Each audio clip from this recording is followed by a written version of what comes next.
Senhor Reitor da Universidade Nova de Lisboa, professor António Rendas, Senhor Diretor da Faculdade de Ciências Sociais e Humanas, professor Francisco Caramelo, Senhora Coordenadora do Departamento de História, professora Helena Trindade Lopes, caro Presidente do Instituto de História Contemporânea, professor Pedro Oliveira, caro Francisco Louçã, Luís Trindade, cara Fernanda Rolo, colegas, alunas e alunos de hoje e de ontem, amigas e amigos, começo por agradecer as palavras gentis e as referências dos oradores que me precederam e desejo expressar de forma particular o meu reconhecimento à Reitoria da Universidade Nova de Lisboa, à Direção da Faculdade de Ciências Sociais e Humanas, ao Instituto de História Contemporânea e à Carla e à Luísa, a iniciativa de promover esta reunião e o convívio que se seguirá. É um gesto de simpatia e camaradagem que profundamente me sensibiliza e que muito me honra. Agradeço igualmente a todas e a todos que quiseram vir até cá. Obrigado pela vossa presença, tão gratificante, verdadeiramente tão gratificante para mim.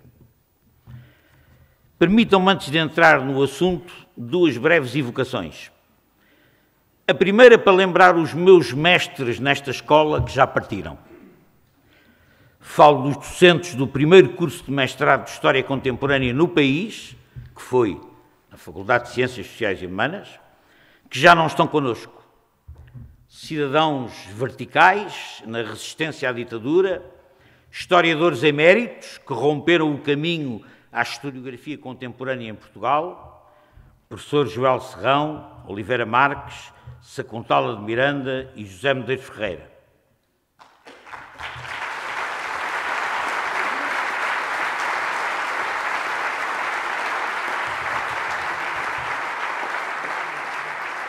A segunda, para referir a dívida de gratidão que tenho para com as centenas de alunas e alunos com quem convivi ao longo de 30 anos de docência, pelo muito que me ensinaram com as suas opiniões, dúvidas, interrogações e com a sua curiosidade e afinco de conhecer. Hoje, espalhados pelo ensino secundário e superior, pelos centros de investigação, pelos museus, pelo trabalho autárquico, por aí fora,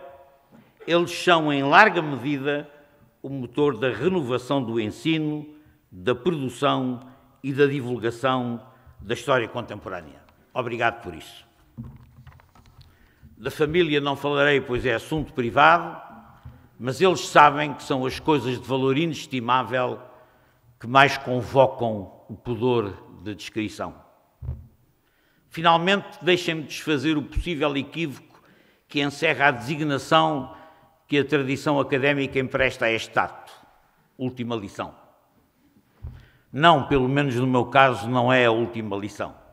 Desde logo porque aceitei o convite da direção da faculdade para continuar a lecionar a cadeira de História dos Fascismos na Europa, por mim criada há alguns anos, e depois porque, como investigador do Instituto de História Contemporânea, como historiador, como cidadão, não tenho qualquer intenção de me reformar. A propósito do que acaba e do que começa, lembro-me sempre daquele célebre discurso de Winston Churchill ao anunciar a Operação Tosh, o desembarque no norte da África, em novembro de 1942, num momento crucial de viragem da Segunda Guerra Mundial. Dizia ele, não é o fim, não é sequer o princípio do fim, mas é o fim do princípio. Comigo é um bocadinho assim. E digo eu, nos dias de hoje, antevejo com tanta apreensão como interesse o que está para vir a seguir. Enquanto não me falecer a lucidez no espírito e a força nas pernas, sempre direi que quem me procurar me encontrará dentro ou fora da academia, nos lugares onde é suposto eu estar. Como escreveu algures a minha colega e amiga Teresa Rita Lopes, de uma verdadeira missão, nunca ninguém se reforma. Mas então, vamos ao que aqui nos traz hoje. O tema desta minha comunicação é a história, a desmemória e a hegemonia.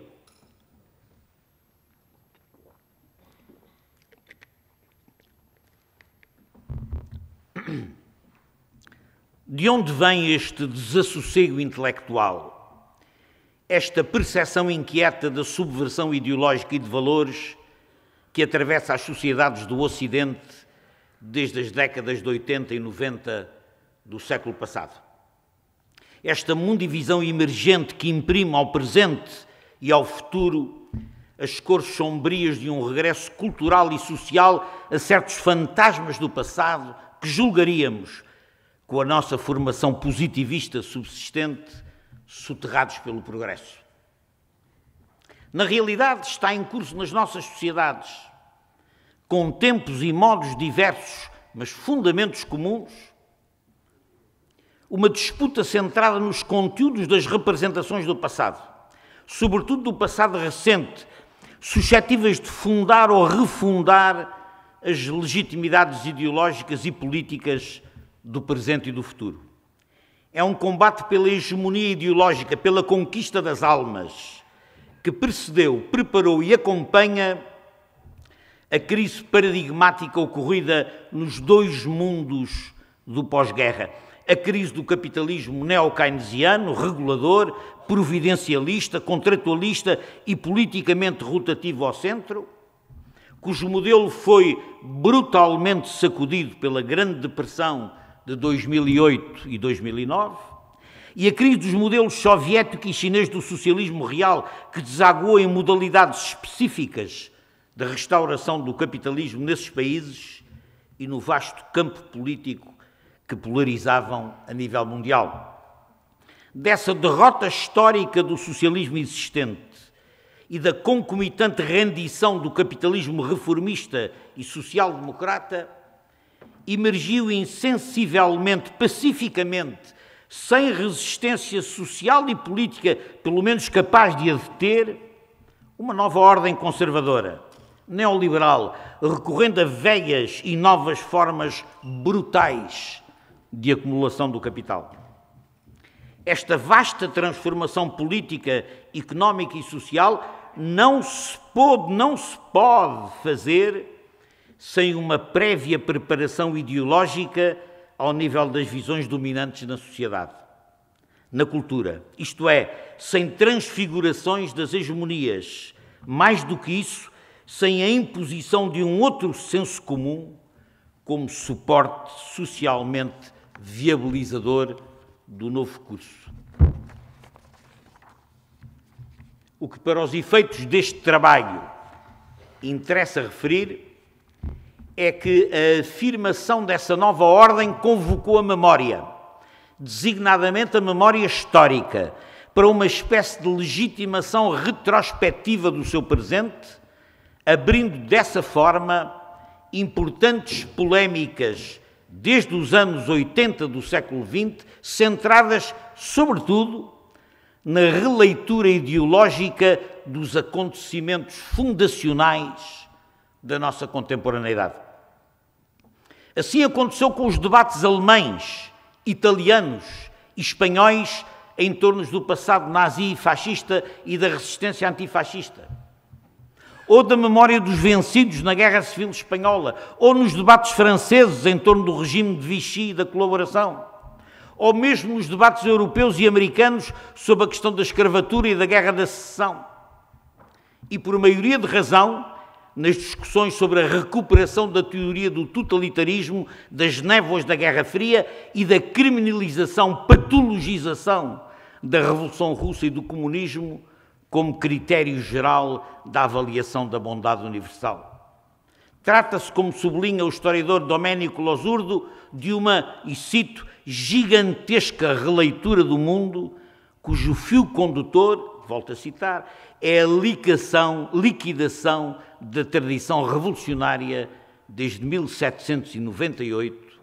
aos dias atuais. Este tipo de revisão ideológica das representações do passado, com o propósito de legitimação ou de naturalização de determinada ordem política e social, distingue-se, obviamente, como bem salienta Enzo Traverso, das revisões inovadoras da historiografia, assentes no curso normal da investigação historiográfica, na abertura de novos arquivos, na descoberta de nova documentação, na recolha de fontes orais. Não é isso que se verifica com a vaga da revisão que precedeu e preparou a nova hegemonia conservadora, com a sua obsessiva necessidade de demonizar e criminalizar toda a tradição histórica revolucionária, assumindo como paradigma e chave de leitura da contemporaneidade o anticomunismo repescado do início da Guerra Fria, cultivando a intriga política e descontextualizada das elites como novo motor da história, anunciando o fim das desordens revolucionárias do mundo, uma vez derrotado o marxismo e o comunismo, o que permitiria desaguar finalmente num fim da história sob a égide triunfal do liberalismo conservador. O revisionismo transformou-se numa litania ideológica e deslizou para a relativação e desculpabilização de algumas das piores formas de opressão da época contemporânea. Desde o esclavagismo na América do Norte ao nacionalsocialismo e aos fascismos europeus, exprimindo dessa maneira uma radical viragem ético-política na perspectiva de encarar o passado recente. Mais do que isso, na maneira de considerar os fundamentos históricos das sociedades que emergiram da derrota do nazifascismo no pós-Segunda Guerra Mundial. Efetivamente, ao consubstanciar-se sobretudo como opção doutrinária acerca dos entendimentos do passado, o revisionismo neoconservador ultrapassou as fronteiras da historiografia enquanto disciplina científica. O seu discurso identificou-se com aquilo a que Habermas, durante a controvérsia entre os historiadores na República Federal Alemã em 86 e 87, a histórica Streit chamou o uso público da história, ou seja, o recurso à interpretação e utilização da história para fins políticos. Um domínio distinto do da história como atividade científica, e isso levanta o delicado problema da distinção entre história e uso político da história, ou, se quiser, entre ela e os investimentos políticos e ideológicos sobre a memória. Tenho para mim que a memória, as memórias singulares ou coletivas, a memória não é uma coisa em si mesma, jazente inteiriça e passiva sob as poeiras do passado,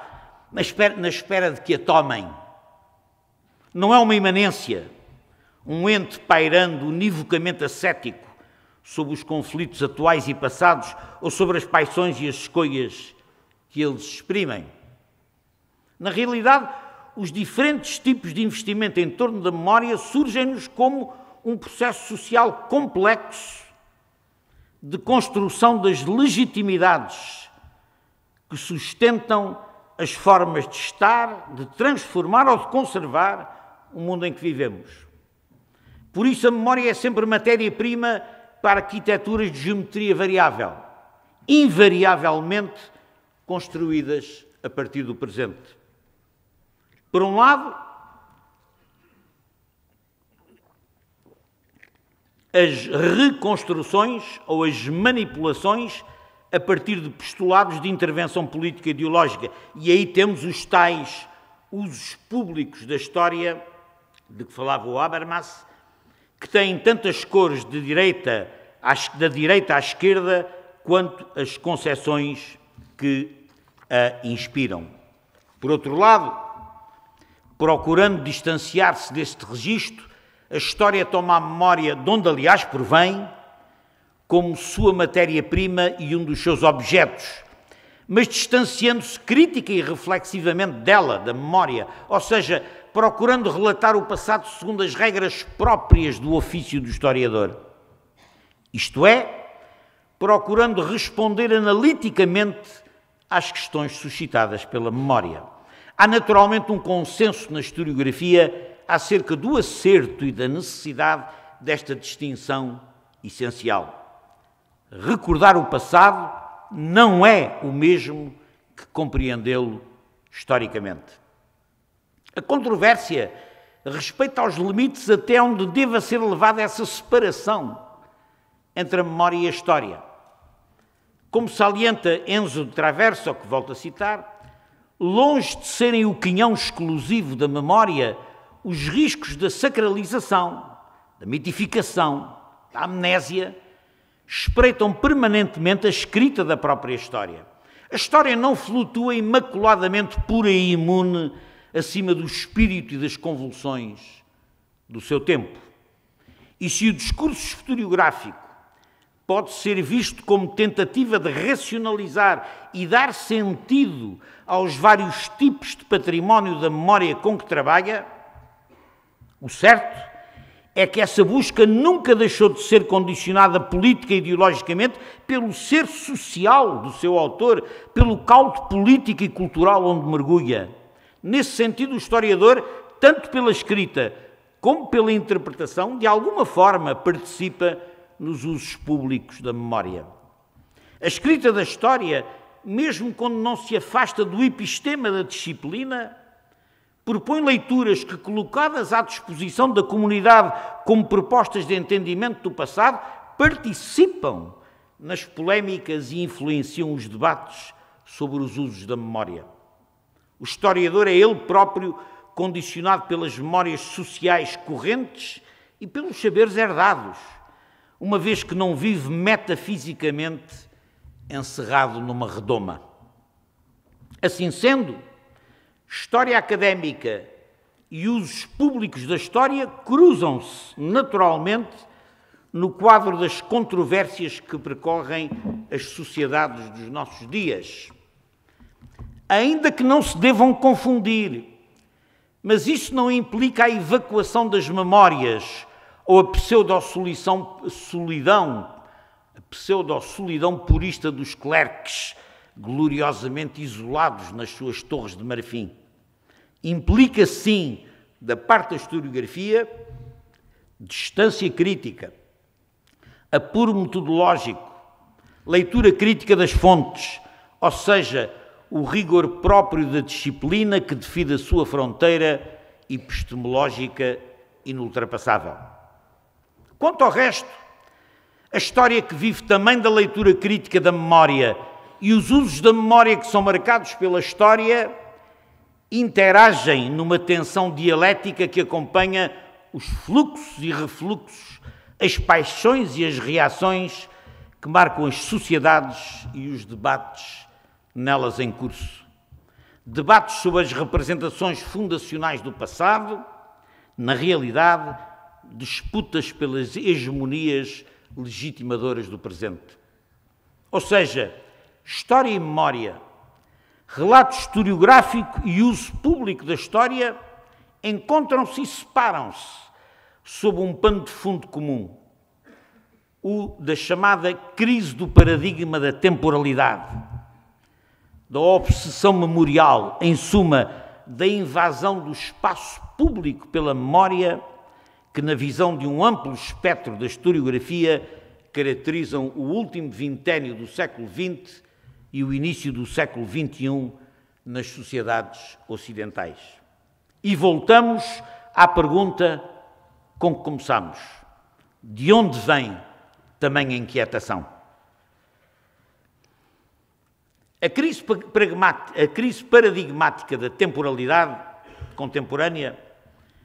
há de ser um termo inventado pelos sociólogos, certamente, pode definir-se, se quisermos decifrar esta algo obscura categorização,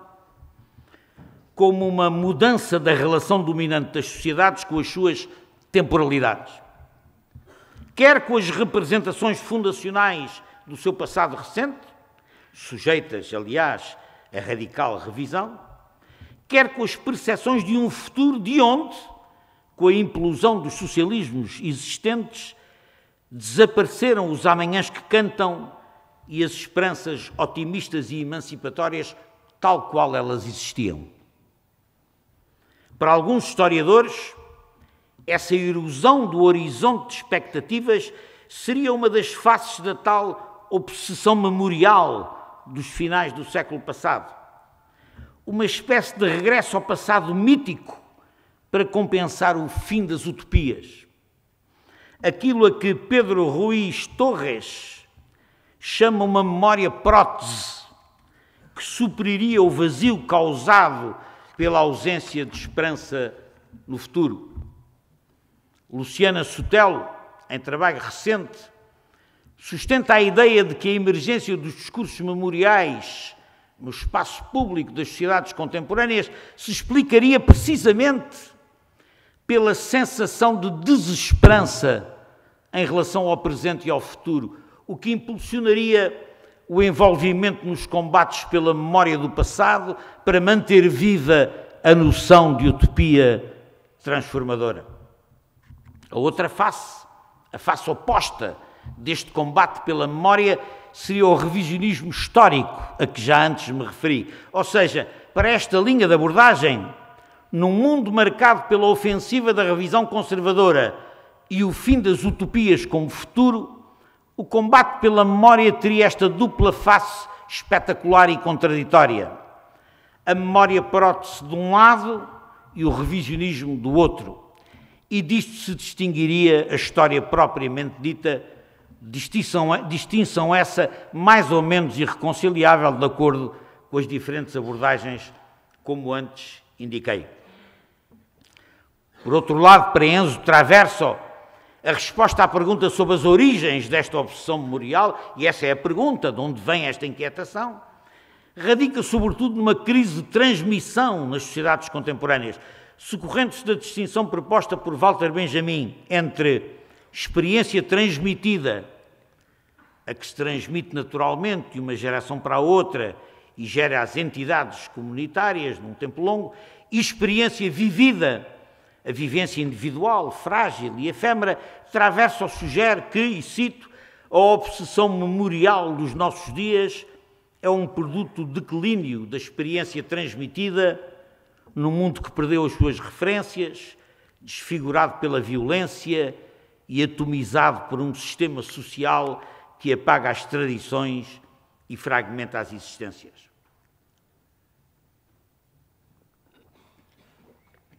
Se é certo que a explicação de Traverso ajuda a perceber o interesse memorial num tempo longo, ela parece menos elucidativa quando se trata precisamente do que se tem vindo a designar como obsessão memorial, ou seja, a recente e frequentemente radicalizada e mediatizada luta pela memória, envolvendo a utilização pública da história e inevitavelmente o próprio discurso historiográfico. Ou seja, deixa na sombra, a meu ver, o pano de fundo, a existência e a natureza de um conflito decisivo em torno das hegemonias legitimadoras do tempo presente. Em minha opinião,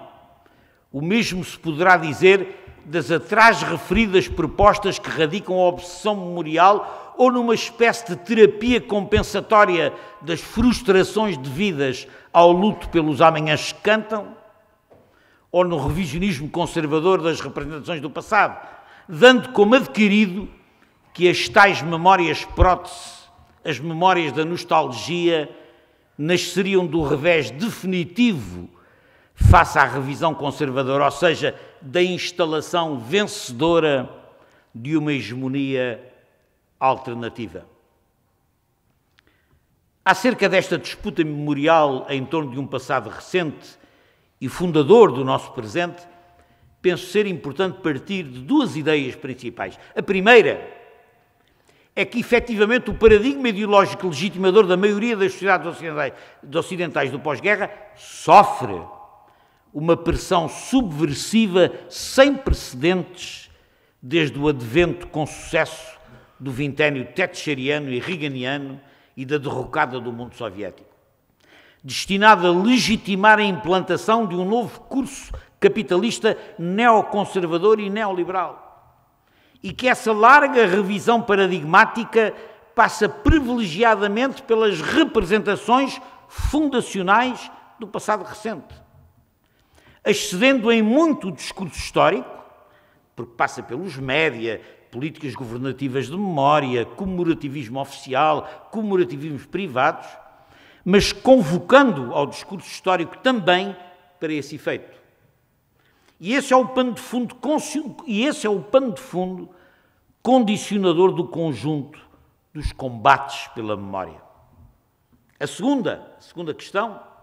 a segunda ideia, é que essa disputa memorial está ainda em curso. Prossegue mesmo nas sociedades onde a transfiguração pacífica para o neoliberalismo nos planos do económico, do social ou do financeiro se foi consolidando. No mundo ocidental, a capacidade de resiliência cultural e memorial dos paradigmas emancipatórios não só sobrevive às rendições políticas do centrismo e da social-democracia, como, apesar da desmobilização social e do espírito de refluxo,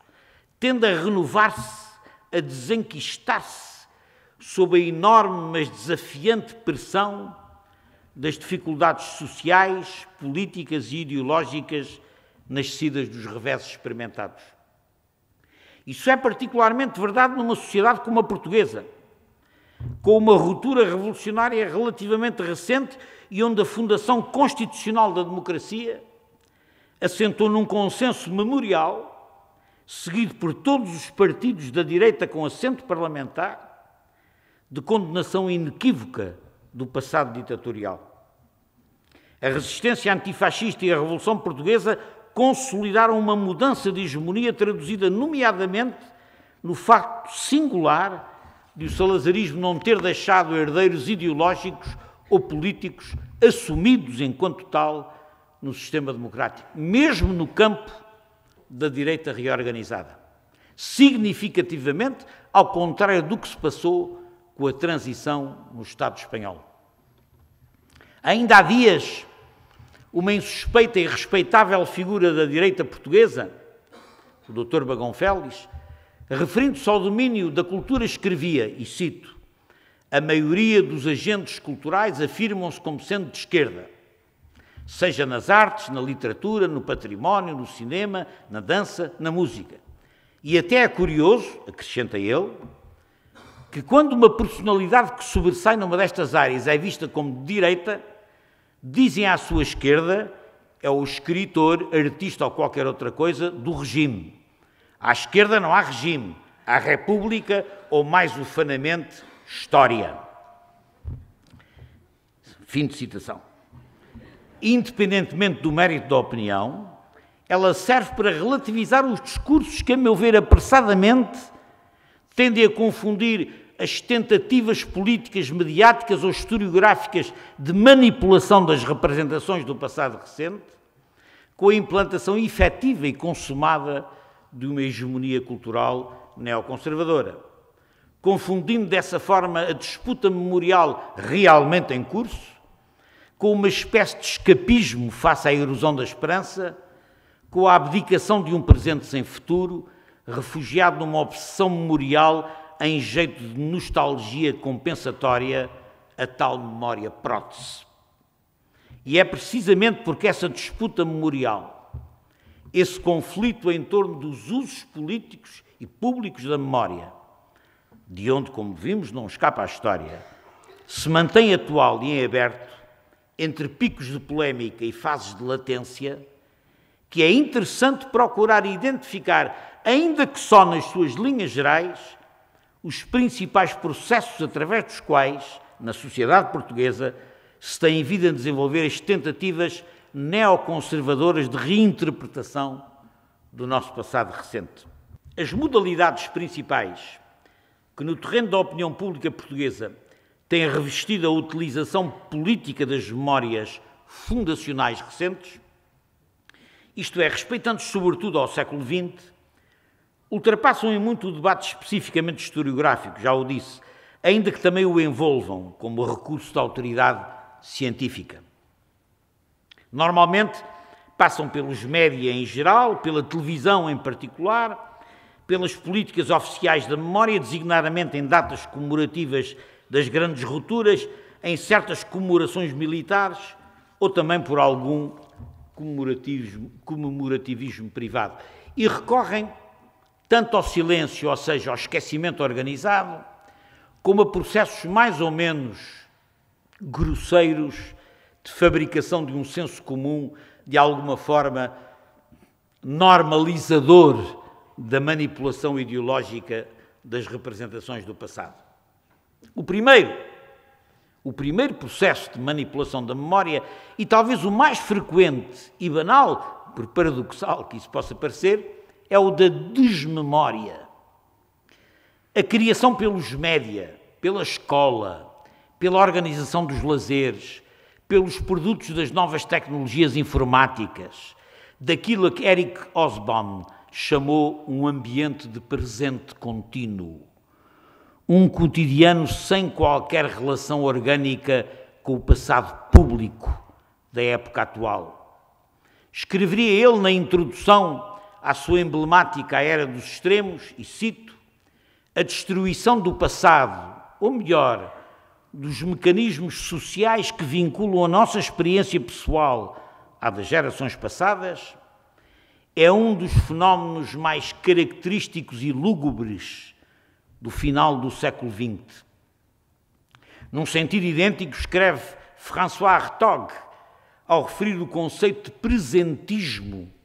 um presente que, sem futuro e sem passado, ahistórico, permanentemente engendra os dois, passado e futuro, segundo as suas necessidades. Aliás, como bem salienta Pier Paolo Poggio, o revisionismo historiográfico, ao decretar o fim da história, fala-nos na realidade, e cito, de uma sociedade sem história que renunciou à tarefa de fazer história e que aceita naturalmente viver no presente imóvel da técnica, na mudança incessante do eternamente igual. Na realidade, a fabricação ideológica deste presente contínuo significa uma forma de manipulação da memória pela sua anulação relativa, ou seja, pelo apagamento da memória de acontecimentos, de processos históricos e de valores que transportem do passado um potencial subversor da nova ordem e da nova axiologia que se pretende estabelecer. O pensamento hegemónico conservador constrói-se nesta modalidade de silêncios e omissões geradores de um senso comum privado da faculdade de conhecer e de comparar, e que vai sendo insensivelmente imposto pela generalização da incapacidade de reagir. Uma espécie de moralismo paralisante, de ignorância sistémica, onde se inculca a aceitação crítica da lei do mais forte, da injustiça social, da destruição das forças produtivas, como se tudo isso fosse a inofensiva decorrência de uma misteriosa, mas inelutável ontologia que obriga todos a tudo. Compreende-se bem a utilidade central deste apagão seletivo da memória. É mais fácil, por exemplo, impor as 10 ou 12 horas de trabalho aos operários da indústria automóvel se eles não souberem, se lhes apagar a memória dos rios de sangue que correram para que a classe operária europeia ou americana conquistassem a jornada das 8 horas de trabalho. Ou que o 1º de maio, hoje dia dos trabalhadores do mundo inteiro, ou esquecerem-se, ou organizar o esquecimento de que o 1º de maio foi convocado para 1890 pelo Congresso Fundador da Segunda Internacional, precisamente como Dia Internacional de Luta pelas 8 horas de trabalho, em homenagem aos mártires de Chicago, os 7 dirigentes sindicais condenados à morte, 4 deles foram enforcados, na sequência de uma carga policial sobre uma manifestação que em 1884 reclamava precisamente as 8 horas de trabalho. E o mesmo se poderia dizer a propósito das sofridíssimas conquistas do direito à greve, da contratação coletiva ou da liberdade de associação sindical, uma longa cadeia de lutas e de sacrifícios sem fim, hoje esquecidos, para facilitar o processo atual da sua restrição ou negação. É a idêntica desmemória que nos surge em Portugal como a outra face do persistente discurso produzido pelas instâncias oficiais, civis e militares do Estado, que relegitimam a guerra colonial, colocando-a na senda da gesta heroica das campanhas de pacificação e dos feitos de Mozinho de Albuquerque e dos centuriões de Chaimite ou de Marraquém, e que recupera a vulgata lusotropicalista dos anos 50 para reabilitar o colonialismo português com as cores vivazes da aptidão inata dos lusitanos para a micenização, a tolerância e a multirracialidade. A outra face desta moeda, dizia, é o silêncio organizado, episodicamente rompido pelo corajoso trabalho de alguns jornalistas e de alguns jovens investigadores e historiadores, entre os quais me permito evocar a obra pioneira da historiadora Dalila Mateus, que já não se encontra entre nós. Uma desmemória que oculta a violência essencial e cotidiana da relação colonial, assente nesse pilar da discriminação racial que foi o Estatuto do Indígena, mas também no trabalho forçado, no regime das culturas obrigatórias ou na política de ocupação e distribuição das terras coloniais. Mas uma desmemória também sobre as matanças das campanhas de ocupação efetiva, desde finais do século XIX até aos anos 30 e 40 do século XX, e sobre os crimes praticados nas três frentes da guerra colonial, quer pela polícia política, quer pelas Forças Armadas. A recuperação apologética do passado colonial e a desmemória sobre as zonas tornadas obscuras da Guerra de África arrastam no seu trilho o silenciamento desse passado, sobre o qual são escassas tanto a investigação como a história. Mas a desmemória é precisamente a organização dessa escassez e de um certo clima de intimidação sobre quem a queira romper. A segunda modalidade dos processos de revisão das representações do passado, que aqui considero, é a da convocação da memória como farsa, ou seja, como objeto de consumo, como espetáculo lúdico, inocente, banalizador, em suma, como uma teatralização da memória em espaço público, cujo subtexto é invariavelmente a naturalização dos discursos ideológicos reinterpretativos do passado. E assim surgiu uma literatura de cordel e até algum trash televisivo, onde, por exemplo, no afã de se desdramatizar a imagem do ditador ascético e distante, de se apresentar Salazar como um homem comum, o antigo chefe do regime é transfigurado num homem ou fama, um macho latino secretamente insaciável, ao ponto de, numa minissérie televisiva,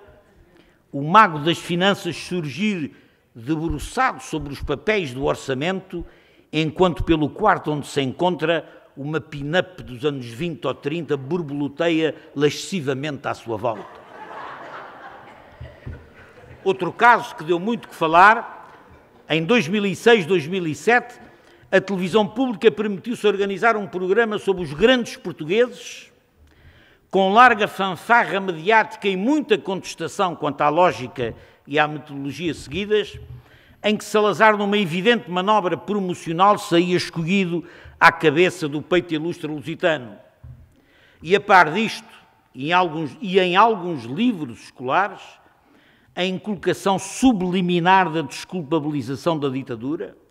que passa a ser apresentada como uma segunda república que sucederia à primeira e antecederia à terceira, numa espécie de continuismo politicamente indiferenciado entre regimes, afinal, menos distintos do que era corrente dizer-se. Dessa forma se vai inculcando uma visão desdramatizada do passado, onde tudo são sombras insignificantes, um passado aparentemente sem carga política e historicamente inerme. A emergência de uma hegemonia conservadora é isso mesmo, uma manta invisível que paulatinamente recobre todos os poros de respiração social, gerando um indiferentismo difuso, um senso comum receptáculo da banalização do mal, um ambiente social onde a ignorância se cruza com a submissão e por onde passa a reabilitação de todas as torpezas do passado. Finalmente, terceira modalidade, direi alguma coisa sobre o revisionismo de registro historiográfico, aquele que pretende refugiar-se no estatuto da escrita da história para poder ser evocada como argumento de autoridade nos debates acerca do passado. 3 notas prévias. Em primeiro lugar, também no descontinuado debate português, os esforços reinterpretativos se centram nos acontecimentos históricos fundacionais, no significado das rupturas paradigmáticas, nos caminhos históricos que podem sustentar os mais fulcrais entendimentos do presente. Ou seja, o balanço da Primeira República, a natureza política e ideológica do Estado Novo, a leitura da ruptura revolucionária de 74 e 75. Em segundo lugar, a revisão neoconservadora, quase sem exceção, apoia-se num conceito de nova história política que evacua totalmente os contextos, as abordagens estruturais, as condições económicas, o caldo de cultura, os interesses sociais e a sua conflitualidade. Tudo se passa como uma intriga no seio das elites, das quais tudo afinal depende, num jogo de corte onde vencem os mais hábeis ou os mais fortes, sendo a sua gestualidade interpretada geralmente, e por isso mesmo, de forma normalmente anacrónica, ou seja, à luz dos critérios políticos e ideológicos do presente. Também por isso mesmo, terceira observação, o revisionismo historiográfico conservador opina muito, mas investiga pouco, porque dispensa um enorme manancial de fontes daquela imensa vertente da realidade que desconsidera. E porque tende, normalmente, a reinterpretar, do ponto de vista da ideologia, aquilo que já se conhece. E assim, salvo algumas exceções, naturalmente, a sua intervenção, mesmo quando recorre ao registro historiográfico, é no domínio do uso político do passado, do opinativo, que realmente se tende a exprimir. Quando autores como Vasco Polido Valente ou Rui Ramos, designadamente a propósito do primeiro centenário da República Portuguesa, e bem antes dessa efeméride, a caricaturam como um regime terrorista e caótico, num discurso primário decalcado da propaganda estado-novista, decalcado por vezes quase ipsis verbis. O que pretendem não é tanto tratar da Primeira República, mas sim legitimar a ditadura militar e o salazarismo que teriam sucedido como a aurora redentora. Efetivamente, o objetivo, como bem refere Alain Badiou, a propósito da polémica e da demarche historiográfica e política revisionista relativamente à Revolução Francesa, a ideia é reduzir a complexa realidade deste período crucial, neste caso a República, à ilegibilidade decorrente da transfiguração do objeto num caos sanguinário e absurdo, com o qual só se pode estabelecer uma relação de repúdio e indignação moralizante. E sobre a ilegibilidade do caos, como se fosse a sua decorrência necessária, construir ideologicamente a legibilidade da ordem e do mito palingenético regenerador que, no caso português, desaguará no Estado Novo salazarista. No tocante à historiografia respeitante ao Estado Novo e à resistência antifascista, o labor da revisão tem-se exprimido nos últimos anos, sobretudo através daquilo a que, em síntese, se poderá chamar uma visão banalizadora e desculpabilizante da natureza e das políticas do regime, frequentemente retomando e reelaborando velhos temas do discurso autolegitimador do Estado Novo. Nos dias de hoje, antevejo com tanta apreensão como interesse o que está para vir a seguir. Enquanto não me falecer a lucidez no espírito e a força nas pernas, sempre direi que quem me procurar me encontrará, dentro ou fora da academia, nos lugares onde é suposto eu estar. Como escreveu algures a minha colega e amiga Teresa Rita Lopes, de uma verdadeira missão nunca ninguém se reforma. Mas então, vamos ao que aqui nos traz hoje. O tema desta minha comunicação é a história, a desmemória e a hegemonia.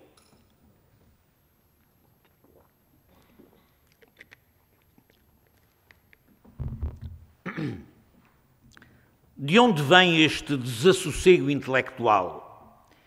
Esta percepção inquieta da subversão ideológica e de valores que atravessa as sociedades do Ocidente desde as décadas de 80 e 90 do século passado. Esta mundivisão emergente que imprime ao presente e ao futuro as cores sombrias de um regresso cultural e social a certos fantasmas do passado que julgaríamos, com a nossa formação positivista subsistente, soterrados pelo progresso. Na realidade, está em curso nas nossas sociedades, com tempos e modos diversos, mas fundamentos comuns,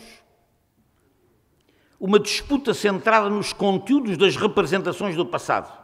sobretudo do passado recente, suscetíveis de fundar ou refundar as legitimidades ideológicas e políticas do presente e do futuro. É um combate pela hegemonia ideológica, pela conquista das almas, que precedeu, preparou e acompanha a crise paradigmática ocorrida nos dois mundos do pós-guerra. A crise do capitalismo neo-keynesiano, regulador, providencialista, contratualista e politicamente rotativo ao centro,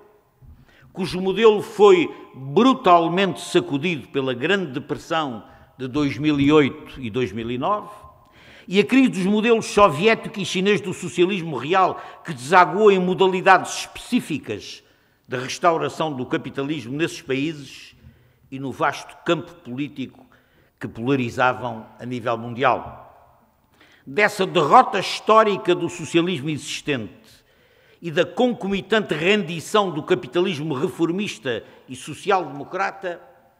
emergiu insensivelmente, pacificamente, sem resistência social e política, pelo menos capaz de a deter,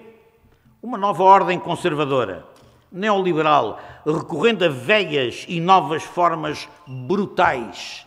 de acumulação do capital. Esta vasta transformação política, económica e social não se pode fazer sem uma prévia preparação ideológica ao nível das visões dominantes na sociedade, na cultura, isto é, sem transfigurações das hegemonias, mais do que isso, sem a imposição de um outro senso comum como suporte socialmente viabilizador do novo curso. O que para os efeitos deste trabalho interessa referir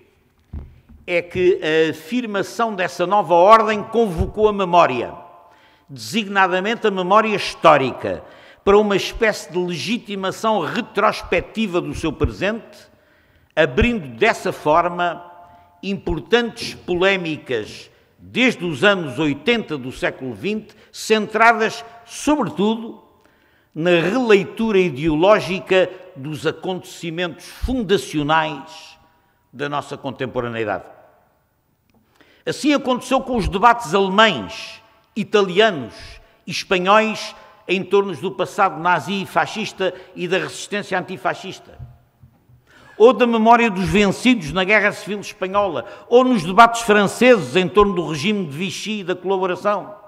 ou mesmo nos debates europeus e americanos sobre a questão da escravatura e da Guerra da Secessão. E por maioria de razão,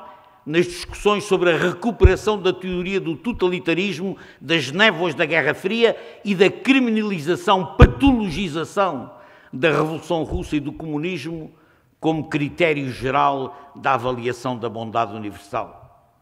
Trata-se, como sublinha o historiador Domenico Losurdo, de uma, e cito, gigantesca releitura do mundo, cujo fio condutor, volto a citar, é a liquidação da tradição revolucionária desde 1798 aos dias atuais. Este tipo de revisão ideológica das representações do passado, com o propósito de legitimação ou de naturalização de determinada ordem política e social, distingue-se, obviamente, como bem salienta Enzo Traverso, das revisões inovadoras da historiografia, assentes no curso normal da investigação historiográfica, na abertura de novos arquivos, na descoberta de nova documentação, na recolha de fontes orais. Não é isso que se verifica com a vaga da revisão que precedeu e preparou a nova hegemonia conservadora, com a sua obsessiva necessidade de demonizar e criminalizar toda a tradição histórica revolucionária, assumindo como paradigma e chave de leitura da contemporaneidade o anticomunismo repescado do início da Guerra Fria, cultivando a intriga política e descontextualizada das elites como novo motor da história, anunciando o fim das desordens revolucionárias do mundo, uma vez derrotado o marxismo e o comunismo, o que permitiria desaguar finalmente num fim da história sob a égide triunfal do liberalismo conservador. Sempre direi que esta inquieta agitação veio para durar, pois as tarefas da história e os usos da memória, por caminhos distintos ou cruzados, são obviamente indissociáveis do tipo de sociedade que queremos como presente e como futuro. Por tudo isso, lembra Hobsbawm, e cito, os historiadores cujo ofício é lembrar o que os outros esquecem, tornam-se mais importantes do que nunca no fim do segundo milénio e no início do terceiro, digo eu. No fundo, minhas amigas, meus amigos, no fundo, ninguém escapa à força centrípeta do olho do furacão. Obrigado.